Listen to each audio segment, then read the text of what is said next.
As we follow the sentencing from earlier today for the Tops mass shooter, we've heard from victims' families, legal analysis, now reaction from a unique perspective. Grady Lewis joins us, and he might look familiar to you. He not only witnessed the mass shooting at Tops, he actually spoke with the gunman the day before the massacre and said that he seems suspicious and out of place.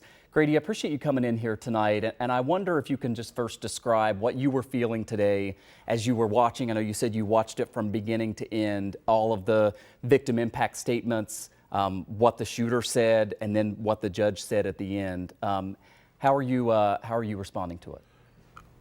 Well, when I watched it, it made me cry. I cried 3 times listening to the family's talk. It was a hard day. It was really a hard morning, actually. It was really tough. Hard to listen to the families. Very hard. Yeah.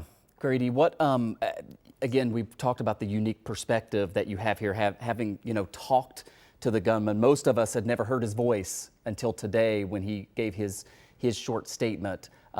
How are you sort of, as you watch this and as you are someone who lives in the community and so many of us here in Western New York, now that he has been officially sentenced to life in prison without the chance of parole, does that bring any comfort to you? No, I don't even care anything about that at all. What the judge said is what I care about. What she said should be, hopefully the president heard it, hopefully the governor heard it, hopefully the 2% heard it, hopefully America heard it, that the character of this country is ugly. It was built off of our backs and reparations are needed. Mental health is needed for us and the rest of this country. She made it such a, I heard her and I say, this is what I say all the time. This is systematic racism done on purpose. This is not an accident. So it's a lot of layers that we have to uncover, and she opened it up today, and it should be played over and over. And we've had this conversation a lot over the past 9 months since this happened. Has anything changed in your mind? I mean, there's been so much focus on, development in East Buffalo specifically, and have you seen any progress? Absolutely nothing. Nothing has been done. Of course not. The 2% and the people in power are not going to try to change anything. Everything's fine for them.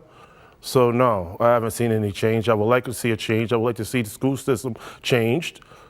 I'd like to see laws change in this country. To see the TV, the programming that they do for our children has to change. I mean, racism is taught. And I see it every day. I told her on a TV station, TV show yesterday, and it was stereotypes in it. And I'm like, this is 2023, and we still giving stereotypes, old stereotypes. So no, I haven't seen any changes. I saw people killed.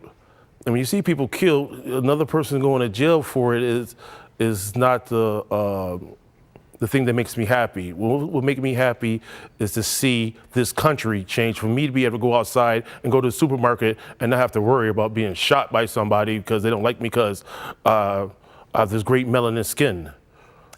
Grady Lewis was an eyewitness to the shooting and ran into the shooter the day before. Grady, great to get your perspective on this. Thank you for coming in. We appreciate it. You're welcome.